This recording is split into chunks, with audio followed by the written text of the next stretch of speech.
Hello everyone, welcome back और YouTube channel. और ये हमारी सीरीज का नेक्स्ट वीडियो है, सेकेंड पार्ट है।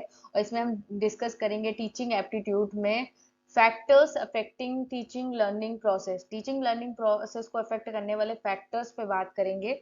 और ये एक सीरीज है और इसकी प्लेलिस्ट भी बन चुकी है। और आप लोग रेगुलर मतलब वीडियो जरूर देखें, जिससे आपकी तैयारी कंटिन्यूअस चलती रहे, क्योंकि मैं भी एक एस्पिरेंट हूँ। मैं जो कुछ पढ़ाऊंगी मेरे लिए बेनिफिशियल है, एज वेल एज आपके लिए भी बेनिफिशियल है। तो स्टार्ट करते हैं हमारा आज का session with warm welcome. Factors affecting teaching learning process. Teaching learning process को अफेक्ट करने वाले फैक्टर्स पे हम बात करेंगे।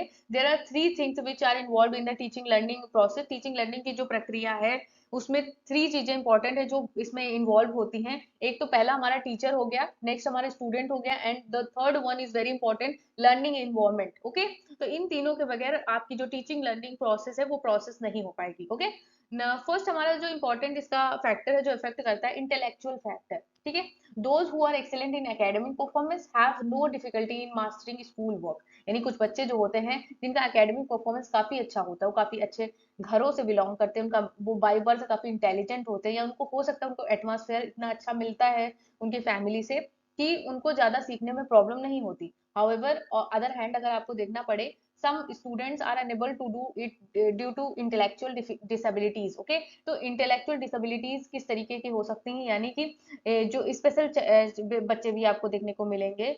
सम have visual effects, some have hearing impaired. Okay, तो उसकी वजह से बच्चों में कुछ इंडिविजुअल डिफरेंसेस होते हैं जिससे वो इजीली मतलब चीजों को नहीं समझ पाते।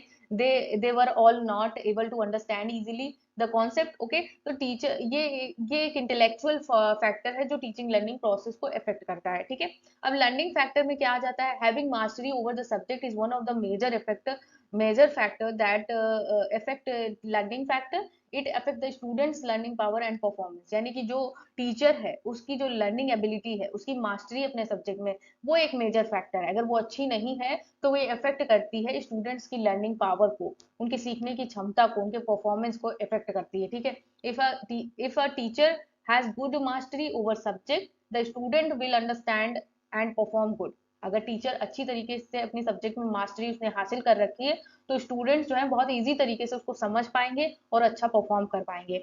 If he she doesn't, it will negatively affect the students performance. अगर किसी भी शिक्षक या शिक्षिका को अपने सब्जेक्ट में अच्छी तरीके से नॉलेज नहीं है तो ये एक तरीके से निगेटिव इफेक्ट डालता है स्टूडेंट्स की परफॉर्मेंस पे। ओके, अब फिजिकल फैक्टर्स जो है वो किस तरीके से इन्वॉल्व है, the visuals health issues and physical defects and in development affect the teaching learning process excessively. For example mall nutrition. Okay, तो इसमें क्या होता है कि अगर बच्चों को अच्छी तरीके से न्यूट्रिशन नहीं प्रोवाइड किया जाता तो उनमें किसी तरीके का विजुअल इफेक्ट देखने को मिलेगा, हेल्थ इश्यूज, फिजिकल डिफेक्ट्स आपको दिखे को मिलेंगे। तो इससे जब क्या होता है, ये इफेक्ट करते हैं हमारे टीचिंग लर्निंग प्रोसेस को। अगर फिजिकली बच्चा नहीं अच्छी तरीके से प्रिपेयर है, डेवलप्ड है, तो वो मेंटल कितना भी कोशिश कर ले वो चीजें नहीं हो पाएंगी, क्योंकि हमें लिखना तो हाथों से है, चल के स्कूल तो हमें चल के पैरों से ही आना है। तो सभी चीजें बैलेंस्ड हो तभी टीचिंग लर्निंग प्रोसेस एक अच्छे वे में हो पाता है।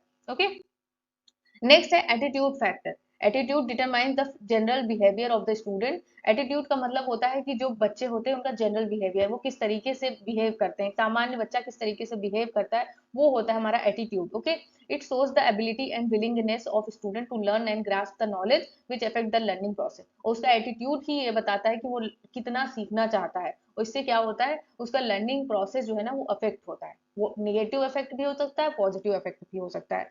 एटीट्यूड्स लाइक ओपननेस, यानी कि बच्चा तुरंत हाजिर जवाबी होना। आपने क्वेश्चन पूछा नहीं कि बच्चे बच्चे ने तुरंत आंसर देने के लिए अपना हाथ खड़ा कर दिया, तो ये एक ओपननेस हो गया। लॉयलिटी, यानी कि अपने आंसर के प्रति वो बहुत लॉयल हो, चीटिंग करके नहीं बता रहा हो। अफेक्शन हो, जॉय हो, विलिंगनेस हो, can always modify the learning behaviour. ठीक है, और ये इस तरीके से लर्निंग बिहेवियर को काफी ज्यादा मॉडिफाई करते हैं।